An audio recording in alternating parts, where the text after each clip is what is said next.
బాబు ఏమ్మా ఈ ఊరు అబ్బాయి అబ్బాయి ఎవరో మాకు తెలియదు. ఏమన్నా అక్కడ కాలువ ఉందా? ఆ కాలువ నుంచి నీళ్ళు తెస్తున్నాం. ఆ కడవలో కూడా ఇస్తాను. ఆ ఇల్లు ఎక్కడ వాళ్ళ అమ్మ ఎవరో చూపిస్తే ఆ అమ్మని అడిగి కడిగి తెచ్చాక అయిపోతుంది.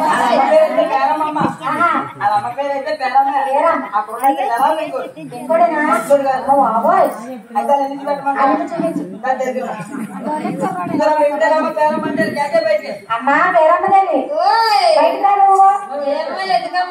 అమ్మా నీ కొడుకట నా కడవలన్నీ పొగలు పెడతాను. నా కొడుకే నీ కొడుకే నా కొడుకే నీ కొడుకే నా కొడుకు ఎలా కొంటాడో సార్ రూపురేఖలు చెప్పగలరమ్మా? చెప్పేదమ్మా ఇక్కడ నిలబడేప్పుడు